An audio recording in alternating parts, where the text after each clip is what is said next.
Good afternoon. Welcome to the Vibrational Technology section of the Extraordinary Technology Conference 2014. We're going to be hearing from Ralph Suddath today. Ralph has a unique history. He was involved in the global sciences way back in the 90s. He's been speaking off and on for about 17 years.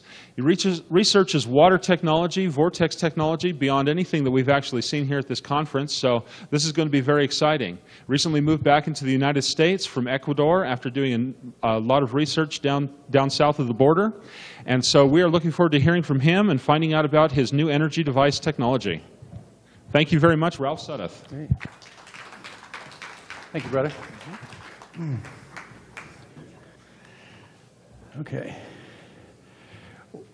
Well, I have spent the last 7 years in Ecuador, and during that period of time, I was able to experiment in a place that would allow me to experiment. I built my first water treatment system to actually clean up the Trinity River in Dallas, Texas. And I built the system, and I was working to mount it onto a boat and process the Trinity River water and try to make a pristine river for Dallas, Texas. But the people, the legislative branch of the city said that I needed to spend millions of dollars in research to see how I affected the bacterium or the tadpoles or whatever was living in the water. And so I wasn't able to actually show that I could take this horribly polluted water and make it crystal clear, because I had to do these studies to prove that I didn't harm the tadpoles. So I realized that the bureaucracy in the United States is as such, and the laws are in place that prevent alternative technologies from taking over the existing technologies like chlorination and fluoridation and things that they use to purify water today that they've been using for 100 years. So the method of poisoning our water to make it safe to drink is really, it is what it is, and it's lasted 100 years. But we actually now have the ability to program our water. Program our water. And put frequencies and information in the water that actually resist disease and prevent disease from occurring. Okay. I named it Hydriva because I think it's it was the sweetest name, and it was one of the only ones left available for water. So everybody's got every possible water name you can imagine. But Hydriva, and I use the word miracle because what it was doing was miraculous. I mean, we had a burn victim hospital in Ecuador where you actually could take energized water and place a burn victim in the energized water, and they would heal within 24 hours and no scarring. So we were seeing miracles with the water. There were stories from an agricultural standpoint. I developed a system again that uses sound frequencies that actually shatter the salt crystal and make salt water available to the agriculture centers down in Peru.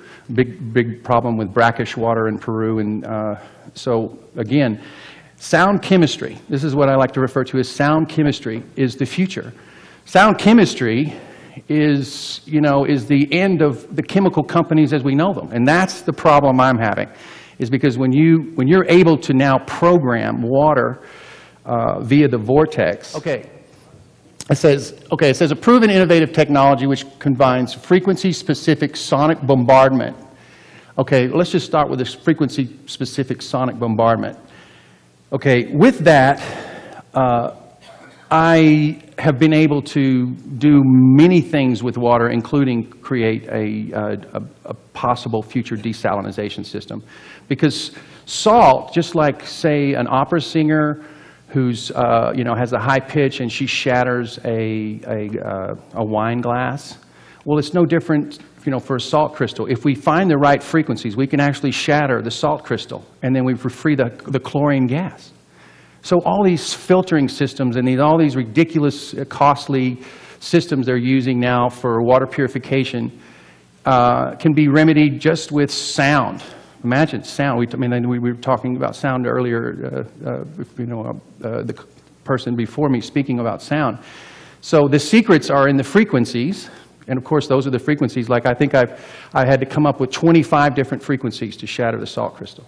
So there's a multiple frequency situation. It's not always a single frequency that does the job. But then I figured out a way. It was one thing to erase the memory of the toxic memory that water has accumulated. But then I figured out a way to program water with the same device that I was using to erase the memory of water. And that was with the help of Nikola Tesla. Tesla, with his Tesla coil, I was able to, with the help of a good friend of mine, Phil Rimbaud, who's a well-renowned, for me, a world-renowned Tesla scientist. But he developed a beautiful Tesla coil for me that I was able to plug into a computer. And then I was able to download information from my computer through the Tesla coil and program information into certain materials, specifically, in this case, ceramics. So the information is in the ceramic balls, which, let's see how if I go here. Okay, you see those balls there. And so what I got, if you look, I mean, literally poised pesticides, you name it, every kind of chemical that you can imagine has been in the water at one point or another. Now, people, you have to remember, if you think about a drop of water has somewhere between 90 and 118 octillion water molecules. Okay, I mean, I don't know if you can just fathom that. That's octillion, that's 27 zeros past 90 and 118. So that's a whole lot of water molecules in a single drop of water. And then if you think about how many hydrogen atoms are in that drop of water, then it just turns into some ridiculous number. So, but those hydrogen atoms are what stores, is what they say is like CDs. They're actually, they store and hold information. And they hold light and so on and so forth. So it's pretty impressive that a drop of water can hold so much information.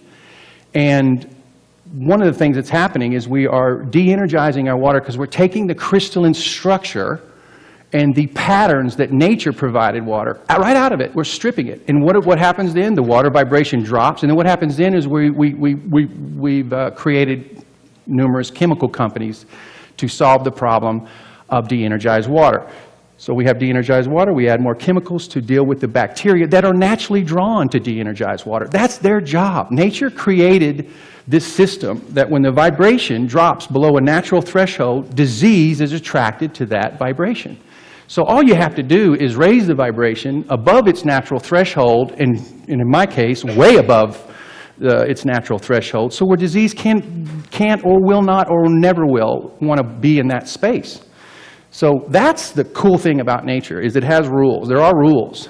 And what we're doing is we're violating the rules. We're actually taking a dead substance and making it worse. You know, dead water in this case. And we're making it worse by continually compounding chemicals and pouring more and more chemicals. What we're doing is we're creating stronger and stronger bacteriums that are learning to survive in this environment, because guess what? It is their home. This is where they belong. If the vibration is low, they go there because that's where they belong. But what's happening, we're poisoning their environment, so they're actually adapting. And if you're under the microscope, if you can imagine an alien, you know, the Alien movie, they're creating armor. They're literally creating defense armor to defend themselves, you know, against the poisonous chlorine, but because that's still their environment, so they're still going to come there. And this is what the EPA warned the United States government. He said, hey, this chlorination and even ozonation. People think ozonation is a positive, improvement, but it still produces oxides that are poisonous as well, because when you start producing putting oxidative ozone or even chlorine, you create these new chemicals from that are not necessarily beneficial. So again, we need to turn around and change the direction in which we're going and trying to solve the dead water issue by coming up with more innovative ways to kill the bacteria that belong there, and raise the vibration of water to where disease will ever want to live there because it's not conducive for it's not natural to its habitat. Okay, so, and in the beginning, in the other side of it, again, erasing the memory is, to me, one of the most important things that we have to do, because our lives are affected. I mean, the one thing that touches us all is water. I mean, it literally passes through us, and it goes right out of us. It goes right, it ends up sometimes back in the clouds. It rains back down on top of us. But that memory's still there, even in distilled water. You have to distill water like 5 times to erase it completely. So you can imagine how much, it takes to really erase the memory of water. Now, let's see if I can come up with, I think I got a little ahead of myself. What do you think? Let's see here. Yeah, pretty sure I got ahead of myself on these things. But now you see, that's basically the statement. That's what that I was speaking about. But, for me, we live in a world that is full of disease. Healthcare is the number one issue, and one of the number one issues today in terms of importance. People are worried about, healthcare and so forth. We are self-healing mechanisms. But the self-healing mechanisms can only work if we live if we have a body that's not, even though we drink iced, you drink iced tea or you drink sodas, all that came from originally tap water. Somebody had tap water in their factories. They ran that tap water. They may have filtered it, but then they put whatever sugars and flavors and whatever in it. But that water goes inside of us, and what happens is it's not alive. It's not energized. But if we could figure out a way to incorporate living water systems into our municipalities, we wouldn't have healthcare issues, because our vibrations would be high enough that we would resist disease naturally, the way God intended, what I would like to believe, the way God intended, because we're self-healing. Why all of a sudden are we the only ones in the animal kingdom that need medical care? Because everybody else is self-healing. We're somehow, we got 40 doctors for 40 different conditions that we got to go and see. And why is it? Stagnation. Water that stagnates, breeds disease. And disease can be a number of different symptoms, but stagnation is the number one contributing cause, in my opinion, to disease, stagnation. So when we drink stagnated water, whether it comes in the form of soda or tea or coffee or whatever, the stagnation, that information just spreads to the other water in our body, and stagnation is what breeds disease. The same way that stagnant water breeds, when mosquitoes will not lay their eggs in fresh rainwater, but you come back a week later, they're laying their eggs because the water's lost its ionic charge and it's lost its energy. So it's more conducive for its natural habitat. So again, the answer is so simple. And, and we're really supposed to be one of the smartest species in the universe. But from my standpoint, this is the one thing we really missed, because it's the one thing that affects us all. And if they're willing to put fluoride, which is basically a drug, in our water supply, to help our health, or so-called health benefit. And I know there's arguments on both sides as to the benefits of fluoride, but the point is that if we've managed to make that a law, if we've managed to make this, and they actually made chlorine a law, why can't we manage to make the vibration of the water? Say, hey, we want high vibrational water in our cities. We want high vibrational water. So I don't have to, worry about cancer when I'm 60, because that's really, this is really, to me, one of the straightforward solutions to our healthcare issues. Okay, hopefully, let's see. Yeah, I think I talked about that. The bacteria becomes more resistant, so we're really fighting nature. We're fighting nature when we continually pour chemicals into the already dying water. And we are producing bacteria, and this is a friend of mine who works in Oklahoma, works for the EPA. He tests water in three states: Arkansas, Oklahoma, and Texas. And he said that they have been, like literally have a gag order on the EPA scientists to not talk about the chemicals. I mean the bacteriums that they are producing, these new strains of bacteria that are surviving chlorine. and it's only getting worse. And they're telling the government that we have to change our water treatment methods. And ozone is not an option because it has it's a similar effects with oxidation. So there needs to be a new generation. But you know what's terrible about it is the biggest problem we have is there's so much money being made on medicine that this is not a popular thing among businesses or government. And you know, that's not, for me, that's their business. My business is to promote energized water because it's the cheapest, easiest thing we can do for our health. We can literally go about our lives, stop worrying about health issues. We just keep our vibration up. And again, what is vibration? Vibration is trapped light. That's what vibration is, trapped light. And where do you get trapped light? Geometry. Geometry traps light. So what is water? What is water? Literally a liquid crystal. So, you know, you talk about loads of geometry that we can now put in our water that traps light. Vibration, resist disease. It's pretty much third grade. If I had a third grade class in here, I guarantee every one of them would get it. So if we don't get it, you know, what's the hope for the future? We have to know that this is the future. That vibration, or that increasing our vibration and through water can eliminate a lot of our health issues. And let's see if I can see what else I put down here. Yeah, I think I just said that. Yeah. Okay. By raising the vibrational frequency of polluted water, bacteria are no longer drawn to it. That's third grade, right? Okay. It says unfriendly and aerobic bacteria survive and thrive in a non-oxygenated, low vibrational environment. Water that has a low vibration sends out frequencies to the bug kingdom and attracts insects, algae, and other unhealthy bacteria to the water. It's the same way that works for agriculture. People in the agricultural industry, it's the same principle. When you put de-energized water, run water through the straight pipes in the agriculture centers, they run water through the straight pipes, and generally it was chlorinated, so it's already de-energized. It runs through the straight pipes, which throws all the electrons off the water, and then it makes it to the plant, and then of course the plant sucks up this crappy water.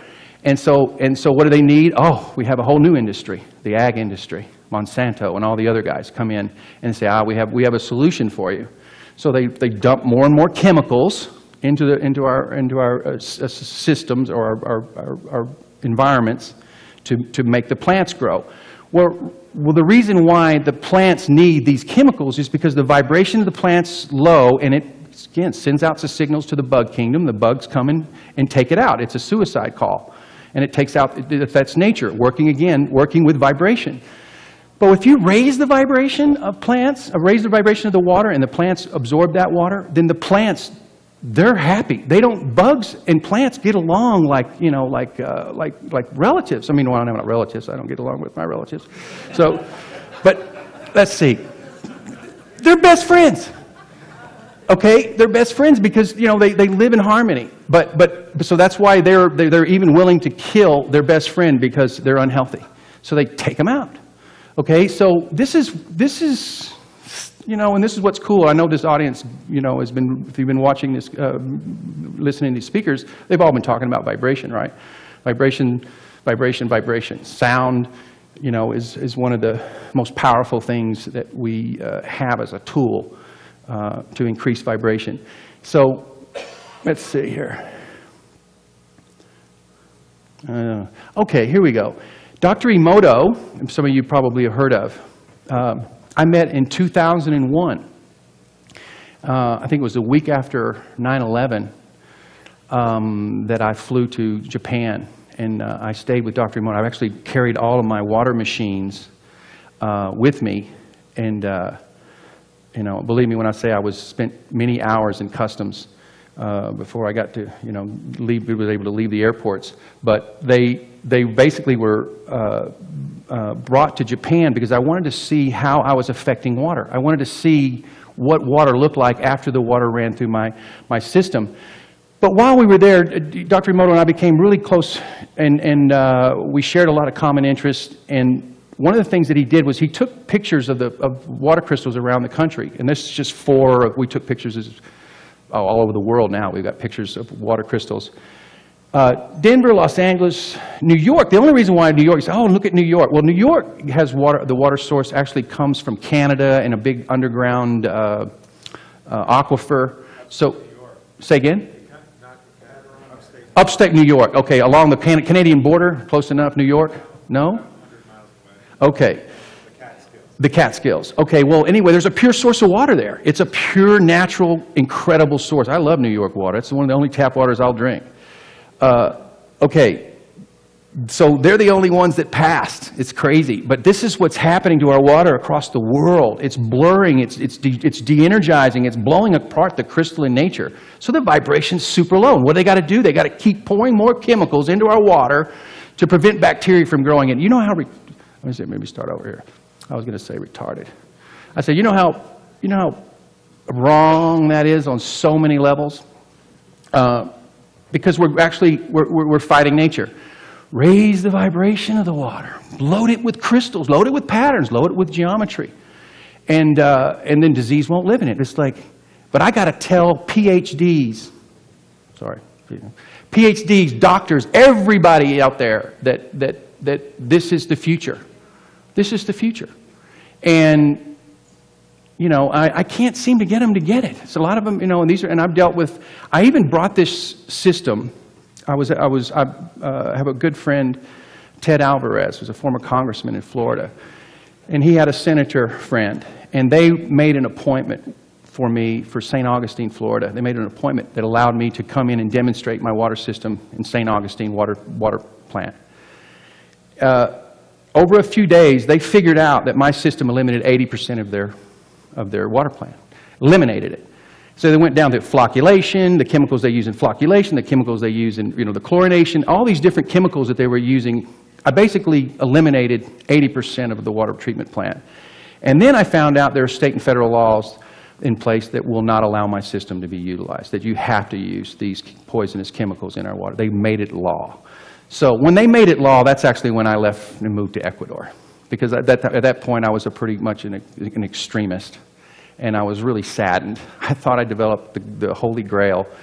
And the future was going to be bright and wonderful. And when I realized how corrupt and evil some of the things that our government would have in place, I felt like I was powerless. So I left the country for the past 7 years. I came back this year because I figured out how to program water more efficiently and raise the vibration far beyond my original work.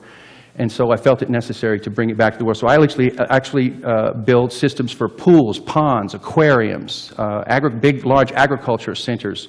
You name it, if you have a water problem, I can solve it with this technology. And let's see here. So isn't this fascinating? I mean, this is, people say, the water crystals, they have Dr. Emoto's famous for the words thank you and love and appreciation and all those positive words. But one of the things that gets left out, and I'll tell a little secret about Dr. Emoto's research, is the word itself isn't enough. It's actually what the experiment does in his laboratories. You take the bottle of water, but you've got to tap. You actually have to tap that word into the water. You have to sit there and tap, tap, tap, tap, tap, tap, tap, tap, tap. And then basically what you're creating is a wave. So now that word is actually being pushed into the water via the tapping, I would imagine. But just the word itself, because I remember they were selling all these stickers with love, appreciation, gratitude, thank you, and so forth. But they didn't give the instructions about the tapping. So just for all those Dr. Emoto fans out there, this is one of his in-house secrets. Okay, let's see what else we got. Okay, here's an example. Okay, that's the water before, which is basically my hometown water, and then I ran it through my Energizer, Jungle Secret or Hydriva, and that's the crystal that I came out with. So each one of those crystals is basically a frequency. Now, I'll make this even clearer. One of the experiments I did while I was with Dr. Emoto is I used a single frequency. We just used, for example, 528 or 432 or 666, whatever frequency. It was one-dimensional. It was one-dimensional in the crystal photograph. Now you have to realize this is a frozen drop of water 200 times magnified. So when we add a frequency to water, it's one-dimensional. You actually see one shape. And then when we add more frequencies, all of a sudden it starts producing these, it starts layering, if you will. Just layers on top, different shapes start layering on top of each other. And then you start getting into Bach, which to me, Bach is my favorite for water. Everything, Beethoven, Bach was number one in terms of what it did to the water molecule. And I think it has a lot to do with this. Oh, well, I won't go off into that. But let's just talk about the fact that multiple frequencies bring multiple geometries to the water, not just a single frequency. I mean, I love the 528 love frequency and the 432 creation frequency. Those are my two favorites. But at the end of the day, it's just a single frequency. And it has its value. But when you're dealing with water picks up frequencies from nature, from the sounds of the birds, there's all kinds of natural, from sun frequencies, moon frequencies. You have no idea the frequencies that the water is actually taking up in the vortex. Now, let's see if I can come to, let's talk about the vortex. Perfect. Okay, you know how the biggest breakthrough is, why is my system any different than all the other so-called energized water systems out there? A lot of them use vortex. We all know the power of the vortex. Well, the breakthrough that I made and I was able to patent this technology was water naturally spins counterclockwise. Water naturally spins counterclockwise on this side of the hemisphere. But if you spin water clockwise, at the apex of the vortex, it goes back counterclockwise. So it literally has a twisting mechanism. So that's where I call in this case, it's 0 point, but it's not really a zero. And it means that the water is stopped because it had to stop and turn around and start over at that apex. And that's where I introduce the information. I found that the apex with the right spin, left spin, right there at that apex, that's where I put my antenna. And that's where the breakthrough occurred. We literally prevented bacteria from growing in regular water for up to 2 weeks. And this was tested at MIT. He said, you created a sterile water. And there was no way in the scientific community that was possible because it was just water. And how do you sterilize bacteria with just water? So I proved that programming can exist, proved that programming does exist in water. So the breakthrough was there. I said, okay, so how do I create multiple vortices in programming? And that's how I came up with this beaded technology. So the water's spinning and spiraling and spinning, so no matter what, I'm getting that left-right spin. And I'm able to get that programming into the water. And that's why it's able to stay and last and not break apart. Because as water sits stagnant, eventually it starts losing its geometric form. It's just the nature of water, nothing to do about it. That's what it says. Since water is alive, it continuously needs to regenerate itself by moving in a spiral or vortex motion, okay. But it's that apex. That's where the information is I think the multidimensional doorways exist in the apex of the vortex. Okay, let's see what else we got. Okay, that's one of my patents for my water system. Well, I'll let that sit there for a minute. But so yeah, there's a lot of products out there. That's why I don't, and some of them are possibly violating my patents. But when you're talking about water, we don't need corporate lawyers to get involved with people that are trying to improve our water. I'm all for anybody that's improving the water, and I'll help anyone that is wanting to improve water. So I just came up with a simple, inexpensive method that will treat millions upon jillions of gallons of water for pennies. This is just, we're talking about, this right here is a system that I could literally use in the mangroves and treat 10 million gallons of water. This will treat 10 million gallons of water, and that's a month. So that's the kind of, and we're talking about a half an amp of power. Less is more when it comes to water, because it's about getting the information into the quantum. And once you get that information into the quantum, it vibrates out. It comes out of the quantum and into our world at a higher vibration. So this is a quantum technology, because I'm vortexing that information into the other dimensions or wherever they are, wherever they go, and then they vibrate back out. So I'm not sure, my theories are totally accurate. I have my opinions, and I'm still growing them. So, okay, so this is just, I think this is my abstract on one of my patents, so it's kind of the information. Sound waves, magnetic fields, speakers, transducers, magnets. The only reason why I like magnets is because I figured out how to take a magnet and program information into the magnet itself so that the information actually comes off of the magnetic waves. But you got to have the right strength. I started out with neodymium because more was more with me. I mean, I believe more was more in the early days. Now, as 25 years later, I found out less is more. So having this strong energetic water turned out to be not the most beneficial. Yeah, it was pure energy, just like we know a cup of water will power the city of San Francisco for a month. There's enough energy in a cup of water. So it's not about producing vast amounts of energy or creating vast amounts of energy in your water. It's just about creating a natural energetic harmony, between the water and your body. And there are frequencies, desirable frequencies for the human body that we can put into the water, which I believe in. Multiple frequencies, and I'm coming up with frequencies every day. So my technology is evolving every day. Okay, let's see. All right, well, that's the unit that you're seeing here. This is the unit that I'm going to be using for large treatments. The mangroves in Ecuador, for example, are black water. They literally have black water, and they're like little streams that run through the city of Guayaquil. And people their houses are literally lined along the mangroves, and they dump their trash and sewage and everything goes into this thing. It's just the most toxic water I've ever seen. And it's black water. And it's one thing when you have black water, but when you can scoop it up and it's still black water. I mean, you can look at black water, when you pick it up, you can see through it, but this is black even in the glass. So it's the nastiest water I've ever seen.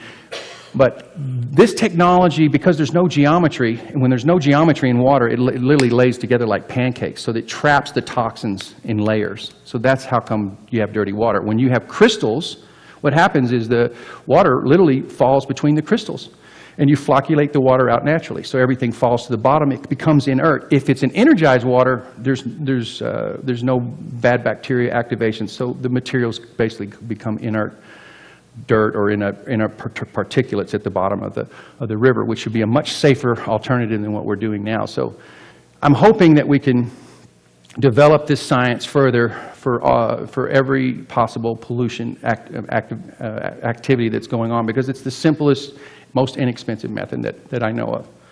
Let's see. Okay, the plant growth accelerator, which I have, I started out, it's so funny.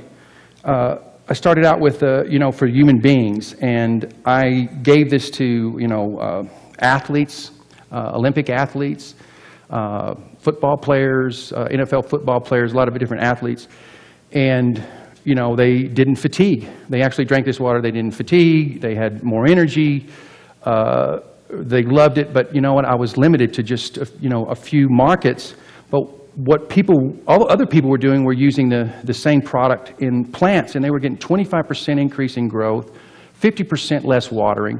So it became more of a plant. People were more interested in for plants than for their own health. People saw it difficult to hook this up to their whole house. And it's like unless I could come up with something that just magically, connected it to their water system, I was going to be out of business in no time.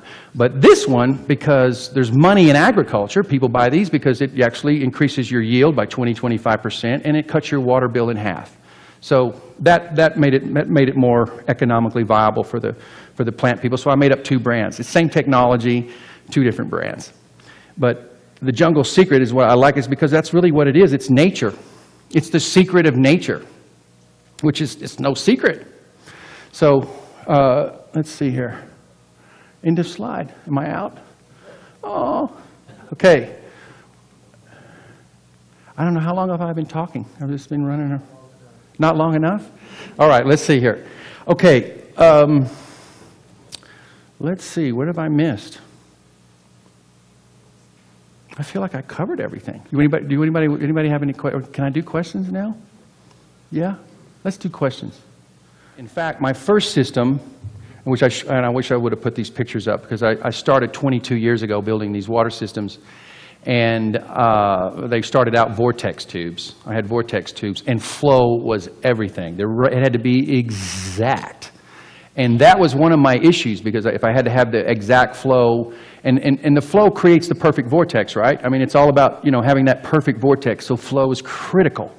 But when I figured out the beaded technology, I'm basically slamming the water into the wall and then forcing it to twist and turn, so I control the flow by putting a stopper in the system. So I eliminated the problem of flow, because that was, it was so sensitive, I couldn't be off, well, let's just say 100% at 40 GPMs a minute. I got 100% activation, 40 to 45 GPMs per minute. And then it started falling off if it went lower, or if I went higher, the vortex changed. So it was all about that perfect number, to create that perfect apex, because I literally have to spin one way and spin the other, spin one way and spin the other, and that's where the information is going through. But by creating a beaded system with a slight magnetic field, not strong, because water didn't like the strong magnetic fields, it liked the slight magnetic field. And by creating that stopper and the water spin and stop and spin and stop, that information was able to carry into the water molecule but flow, you're right, is super important. The studies that talk about how you verified the 20% higher growth. Okay, well, sadly enough, a lot of marijuana growers, are not willing to report exactly what, what's going on. But let's just say I have a lot of testimonials. Okay. Okay. The other thing is, I have good friends in South America that are farmers, because we have a big agriculture center in Ecuador and Peru. So, I do have their research, and again, it's like this. It's what I find funny. It's not that we're getting 20% increase in growth. We're actually using a natural energized water to actually get what we're supposed to get. We're getting less than we're supposed to be getting now. We're getting less. Everything's about bringing things back to the way nature intended.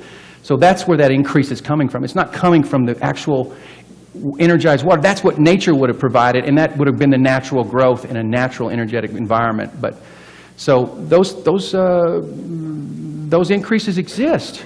Not in every single case, but I would say in 70% of most vegetables, fruits, in situations like that.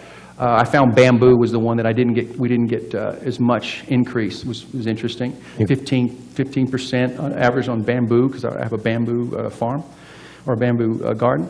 So different plants seem to react differently, but the increases are there. Okay. Second part is, like swimming pools, heated water, usually they have to heat it use extra chemicals to avoid, algae growth.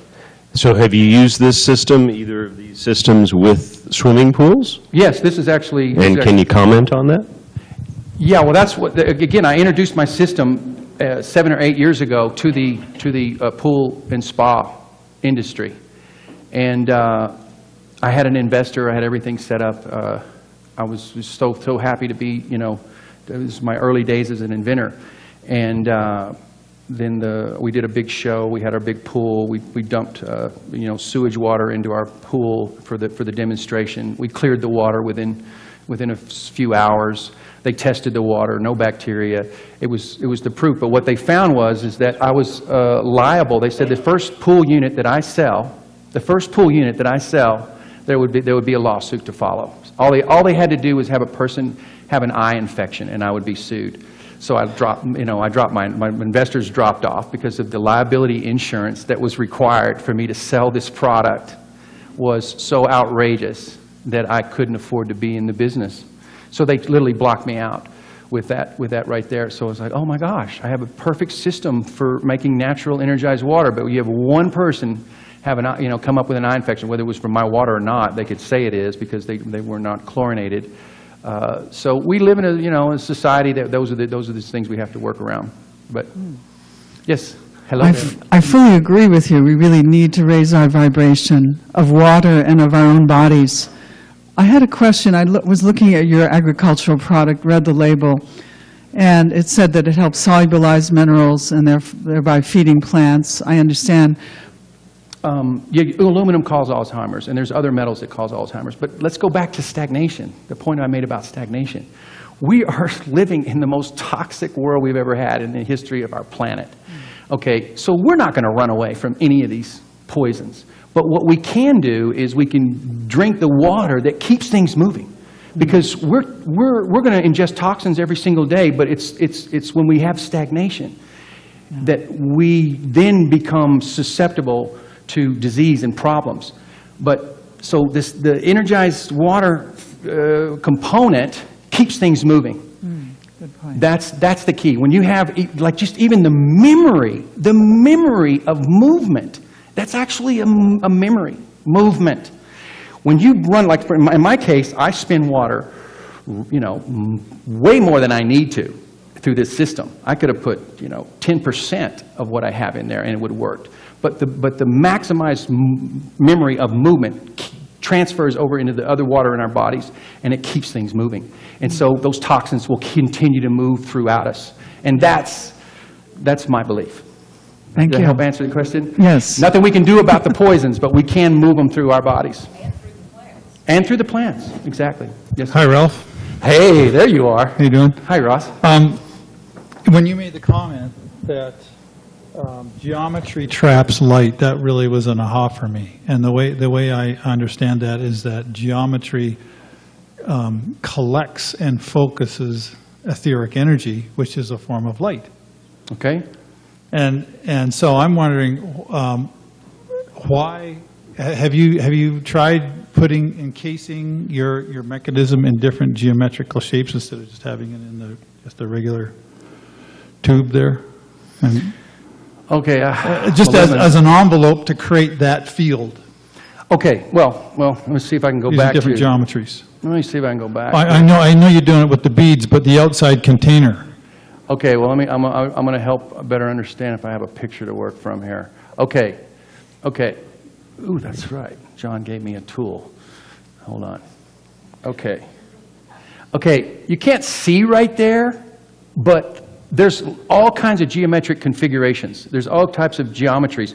And this is what's really cool, is I have a computer that I figured out how to download not just frequencies, sound frequencies, but actually geometric patterns across the spectrum. Anything that I can do that I consider a positive pattern, a geometric pattern, now as the photograph can be downloaded into the water via my computer through the Tesla coil into in each and every single bead I program. So these are ceramic beads, and These are ceramic beads that I've downloaded a library of information, and then I put 320 ceramic beads in a unit. So I've gotten, you know, you got a lot of time on your hands, you know. So I said, hey, let's keep going. How far can I go? You know, it's an unlimited path of programming. Tesla, who I love, you know, along with Schauberger, I basically combined Schauberger, the father of energized water, with Tesla, the father of frequency, I like to call it, because he really was the father. For me, he's the father of frequency. And combine those two, and I was able to make a futuristic water treatment system. But I mean, you're the soundscape guy. I mean, you're the sound guy. So am I helping answer your question? No, yeah, no. The only comment I have is that what I've learned with sound and frequency is frequency is profound, but the relationship between the frequencies, it's like the C to the G. You know, the soul chord, the fifth. It's the relationship between the frequencies that actually creates the geometric shape, not just the frequencies themselves. Oh, okay. So it's a combination, and it's like if you take it to create a three-dimensional shape. If you reduce it down to frequencies, you need a minimum of 3 frequencies to generate a three-dimensional geometric shape. So in choosing the frequencies that are encoded into those ceramic beads, if there's a relationship between the frequencies that creates harmonic intervals that are directly related to different geometric geometries, then you're really fine-tuning the geometries that are coming out in that water, Okay, well, that's a good the question. crystalline structure. And in that case, I'm not futuristic, because that's the future, when you can literally begin to program specifically. The specific geometries in there. Yeah, and specific there's geometries. For individuals, we all have a different harmonic resonance, and there's certain frequencies that will balance me over, and other frequencies that will balance you, different Sure. frequencies. So in that case, that's futuristic in my world. That's a futuristic goal, is to target. That's literally water chemistry right there, using sound, and that's sound chemistry. Actually, this is my next book, is sound chemistry, because I figured a way that we can eliminate, these 90% of our chemicals we don't need, these poisons we don't need. So, yes. Good to see you, Ross. Sterling Allen, PESN. And I have, as a segue to the previous two questions, in talking about this process, there are a lot of people who work with water and are doing some great things. And I'm curious the synergism that could take place between this and some of the other ones. And as I was in line here waiting, I was just kind of brainstorming. And for example, Patrick Flanagan, who remembers his life as Nikola Tesla, for what it's worth. Yeah. Fascinating person. He has focused this lifetime on water. Early life, he was doing Tesla stuff, but from age 8, he made a ham radio from scratch.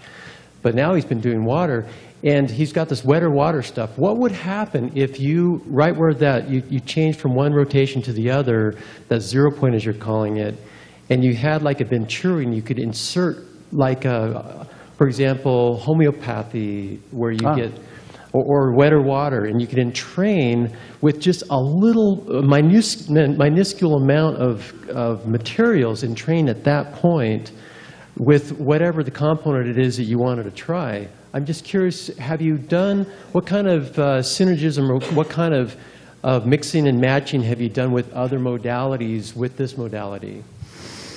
Okay, well, again, this is, for all you water enthusiasts out there, I don't know how many people are actually in the water business out there, but I will give you a few really great clues, and one of them is, okay, as I was saying, the information, people say they program water, and yeah, they program water, but do they program water deep into the quantum? Because the only way I found to program water deep into the quantum is via the apex, with the right spin and the left spin. So it's that, it's that old saying, where, it's that split right there, where everything, basically, that center split between the right and the left. So if you are experimenting with programming, then you have to create this right spin, and then it will spin left at the bottom. And that's right where that water stops and starts again. Is when you stop movement. That's programming. So I use, for example, I built a gold-plated plate and created the vortex, and I was infusing gold, because why is gold so valuable? Gold and all minerals basically are trapped gases. For example, the difference between iron and gold, they're all carbon. The difference is the geometry. The geometry of gold is different than the geometry of iron, and it's all carbon. But the geometry allows for multiple colors in gold. So when you burn gold, you get like 8, 9 different colors. These color spectrums come off like rainbows. Where if I burned iron, I get a single color. It just produces a single color. So when I'm spinning water through my vortex energizer that I created, I have a gold plate, so I'm able to infuse gold, the frequencies of all of these colors, basically, because that's all minerals are trapped color. So that's one method. Minerals, that's why minerals have value, but they just have color value. They just have color value. One other quick question. Has anyone used your technology in fuel efficiency technology to put fuel into a vehicle using this method to improve its... No, I haven't gone to work Somebody with give fuel. it a try. Yeah. Okay, would you mount this on, Frank from Midland, Texas, would you mount this on the inline right after the water meter, and treat the whole house, or do you put it in individual areas? And since houses have all these angles in their pipes, how would that affect the frequency? I've seen people, every house is different. Some people hook it in right where their hot water heater goes in. Some people hook it in right where where the inline comes from the house, from the outside water meter right into the home. That's the creative side. I'm not leaving you guys with all the answers today. I'm just leaving you with one of the tools that you have to kind of, be creative with. But, the good news is I've been making these for 10 years. They work the same as they do now they did 10 years ago. Because the information's in there, and it's not going anywhere, and the magnetism's not going anywhere.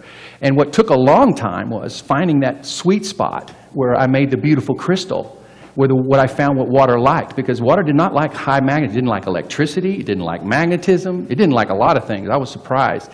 Sound it liked, but then sound became one-dimensional. One frequency, one dimension. Two frequencies. I started layering different patterns. So back to your question, you have to be creative, but again, it becomes like medicinal.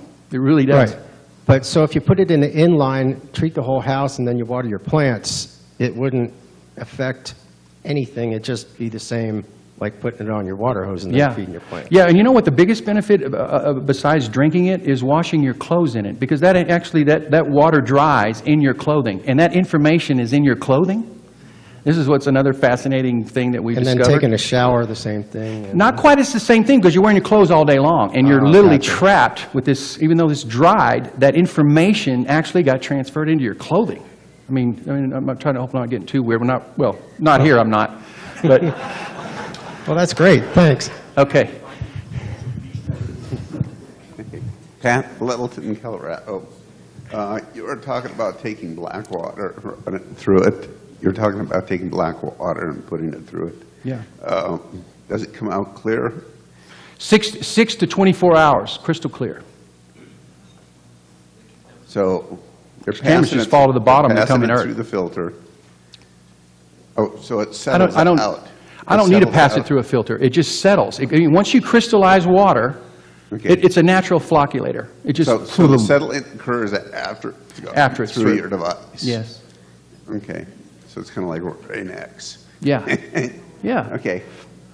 I was just curious where it settled out, or if it settled inside of the unit.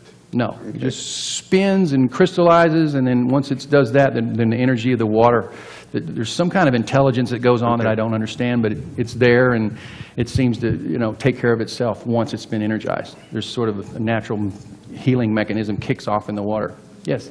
I was going to ask several questions, but I'm going to have to narrow it down to one. So I'm Leah Davis from the Universe in San Antonio, Texas. But the question is, I was going to ask you what you informing the water. So I guess is it sacred geometry? Are you informing it with?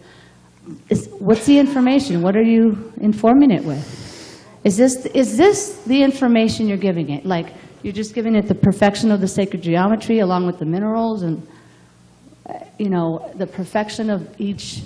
How many beads are in there? Okay, let's talk. I can talk a little bit about another one of my discovery, spiral fields. Okay, I went through nature. How much time do I have? What do I got? 2 minutes. 2 minutes. Okay, as fast as I can. Like Schauberger, I studied nature, and I saw in nature these patterns, and I just sort of noticed, it's funny. These patterns seem to exist. In a lot of different things, from seashells to certain plants. And I saw these spirals. And I got the idea that there was an equation. There was a mathematical equation to these spirals. And I took these spirals and I multiplied them by 3, 6, and 9, which is what Tesla said. Understand the power of 3, 6, and 9, and you'll know the secrets to the universe. So 3, 6, and 9, when I generated these spirals in 3, 6, and 9, I created these energy fields. And so I basically am writing a book, Spiral Fields, Nature's Hidden Power Source. Because these patterns attract light and resonate energy, resonate an energy field. So I created over 270 of those patterns, and I put those immediately into the water because they are energy attractors. They're zero-point energy attractors. So the water will constantly draw energy, which is what nature intended. So these spirals are now programmed into the water. Even if you don't move the water, the energy will stay in this water for long periods of time because of the information of the spiral fields that I put in there. I hope that answered your question. That was actually my question was, I have a water system that uses a storage tank because our water is very low. We have to fill up our storage tank during the off hours. And I was wondering how long the structure stays in the water, how long you can store this water before it reverts back to its normal state. Is there a quote-unquote shelf life for the water itself? I haven't done that experiment in terms of long-term. I've got it, months. But again, here's the fun part. Because I've discovered, again, through nature, through Schauberger, telling me, observe nature. You don't need to have double PhD. All you have to do is study nature, look at nature, and the nature will tell you what's going on. Well, these spirals existed. Well, it turns out these spirals are what nature uses to attract light. This is what generates the field. It's not the God particle, it's the spiral field that creates and generates life. And so I was able to program dozens and hundreds of these spirals into the water molecule, which is sort of tricking nature, but at the same time, it pulls light energy into the water continuously. How long? I haven't done that experiment. I'm leaving that up for the pioneers. I'm the explorer. Yeah. Thank you very much. You're welcome. Thank you. Thank you, Mr. Suddath.